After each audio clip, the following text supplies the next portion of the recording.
जय हिंद एवरीवन। हाँ, पूरे भारत में किसी भी राज्य से हो, अगर आप सिंपल 10 पास हो तो आप सभी लोगों के लिए एनडीए की तरफ से ग्रुप सी की नई भर्ती निकाल दी गई है।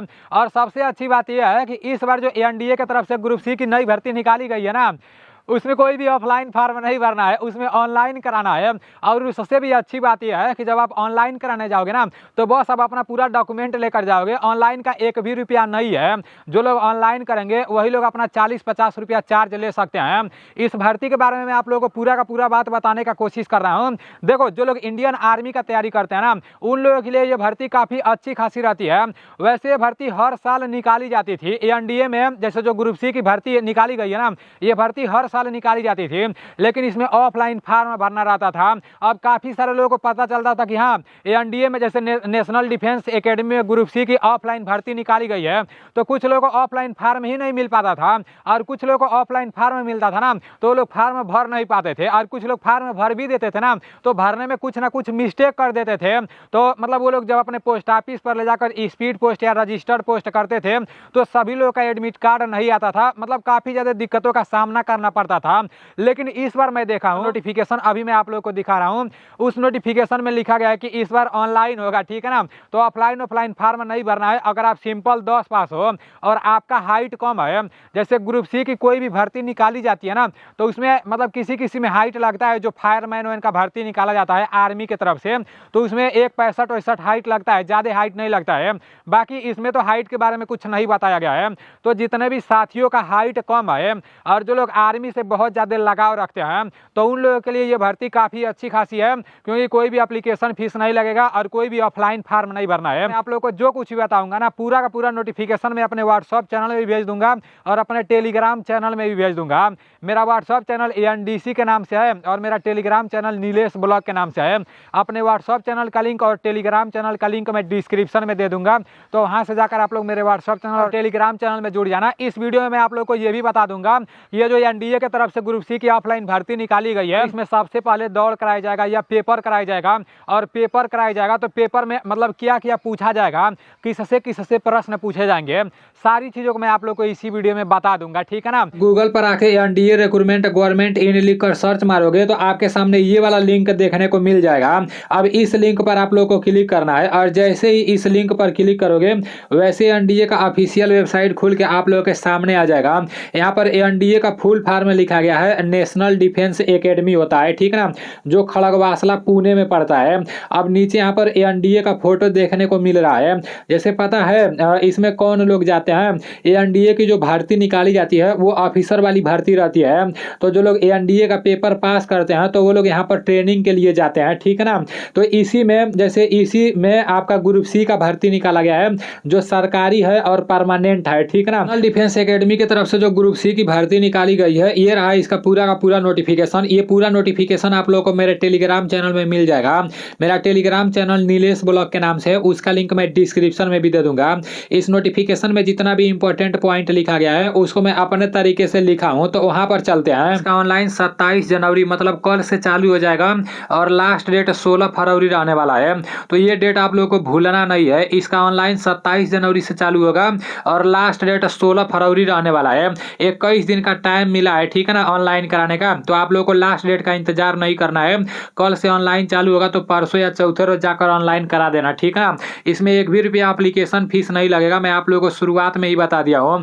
आप ऑल इंडिया में किसी भी राज्य से हो, चाहे मेल हो चाहे फीमेल हो, मतलब किसी भी कैटेगरी से आते हो, एक भी रुपया फीस नहीं लगेगा। जो लोग ऑनलाइन करेंगे ना, वही लोग मतलब अपना चार्ज लेंगे। अब बात कर लेते हैं कि इसमें कौन कौन सा पोस्ट निकाला गया है। तो वैसे तो मतलब इसमें काफी सारा पोस्ट निकाला गया है। एमटीएस इसलिए लिखा हूँ क्योंकि सबसे ज्यादा लोग एमटीएस में ही फॉर्म भरते हैं और यही एक ऐसी भर्ती होती है जो सिंपल 10 पास से होती है, ठीक है ना। तो एमटीएस में ऑल इंडिया के लिए 151 वैकेंसी निकाला गया है। इसमें मिनिमम एज 18 साल होना चाहिए और मैक्सिमम एज 25 साल होना चाहिए। एज में कैटेगरी के हिसाब से मिल जाएगा।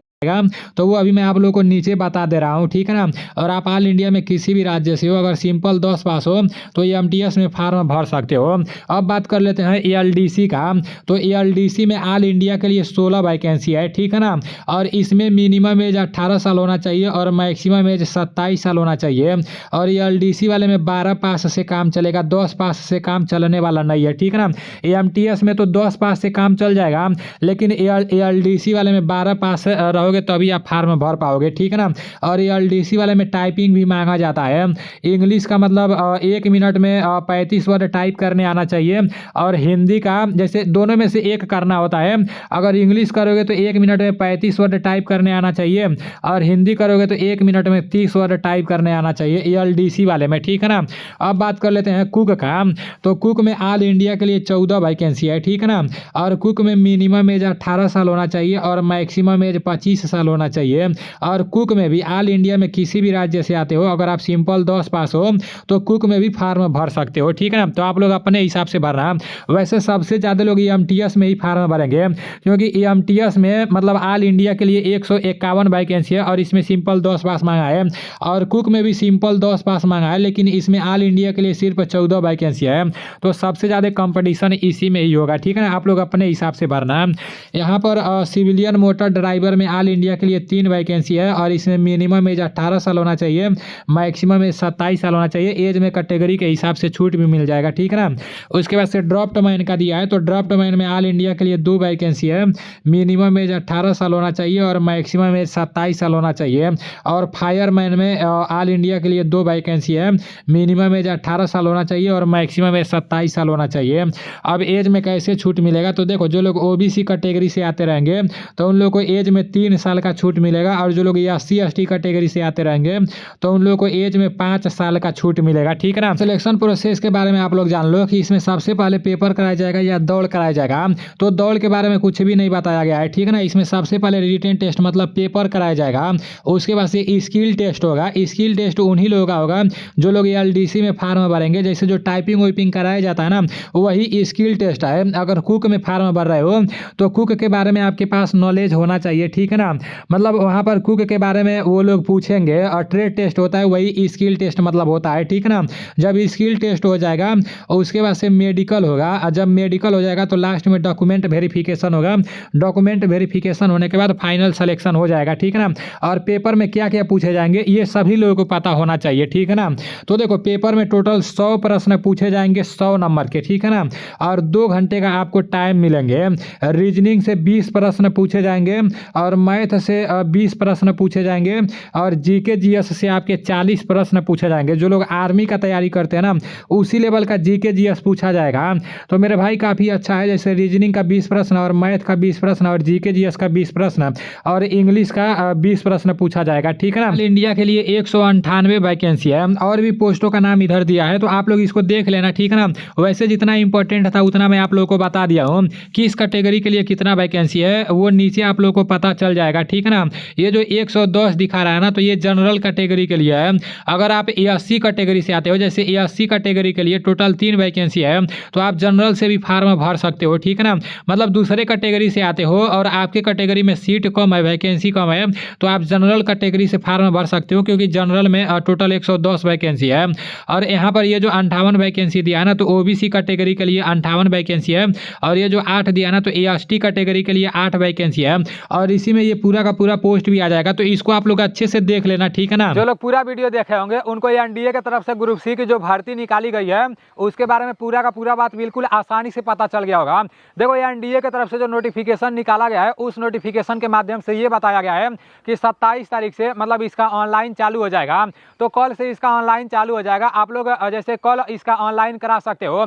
अगर सरकारी रिजल्ट के ऑफिशियल वेबसाइट पर इस नोटिफिकेशन के बारे में नहीं बताएगा, इस भर्ती के बारे में नहीं बताएगा, तो आप लोगों को परेशान होने का जरूरत नहीं है। मैं आप लोगों को ऑफिशियल वेबसाइट के बारे में बता दिया हूँ। आप जहाँ भी ऑनलाइन कराने जाओगे ना, आप उनको बता देना कि हाँ ये इसका ऑफिशियल वेबसाइट है, ठीक है ना।